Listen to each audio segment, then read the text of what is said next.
Gautam Buddha moral stories in Hindi. Gautam Buddha के बचपन का जीवन बहुत ही ऐश्वर्या में बीता।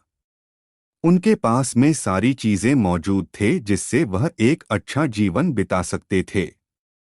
लेकिन वह सब पाकर भी उन सब चीजों से संतुष्ट नहीं थे। उनका मन हमेशा सत्य को जानने के लिए विचलित रहता था। वह सत्य जीवन का परम सत्य था जिसे जानने के लिए महात्मा बुद्ध ने अपना घर-बार सब कुछ छोड़ दिया। इसके बाद उनके जीवन में ढेरों परिवर्तन आए और उनके जीवन के इन्हीं परिवर्तनों से हम बहुत कुछ सीख सकते हैं। इसीलिए हम इस पोस्ट में महात्मा बुद्ध का जीवन के कुछ ऐसी कहानियों को लेकर आए हैं जिससे आपके जीवन में भी बदलाव जरूर आएंगे। तो चलिए पढ़ते हैं।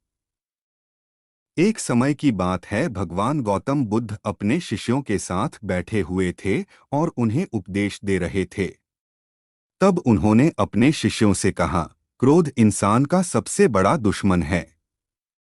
क्रोध करने वाला व्यक्ति खुद को हानि पहुंचाता ही है, लेकिन दूसरों को भी हानि पहुंचाता है। वह प्रतिशोध की आग में जलता है और अपने जीवन को बर्बाद करता है।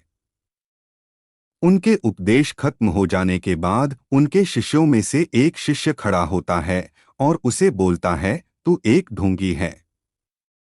तेरी बातें मनुष्यों के रहन-सहन से विपरीत है।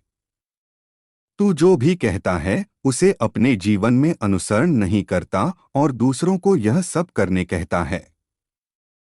जब उसका वह शिष्य गौतम बुद्ध को उल्टी सीधी बातें कह रहा था, तब गौतम बुद्ध ने कोई प्रतिक्रिया नहीं दी और वे शांत बैठे थे। लेकिन ऐसे में वह व्यक्ति और भी ज्यादा गुस्सा हो गया और गुस्से में आकर उसने गौतम बुद्ध के मुंह पर थूक दिया। इसके बाद भी महात्मा गौतम बुद्ध को गुस्सा नहीं आया और वे शांत थे। उन्होंने अपने चेहरे से थूक को पोंछा और वह चुपचाप बैठ गए।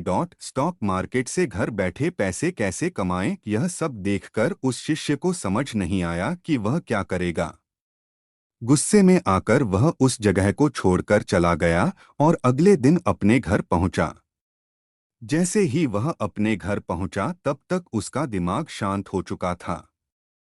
दिमाग के शांत होते ही उसे इस बात का एहसास हुआ कि उसने कितनी बड़ी गलती की है।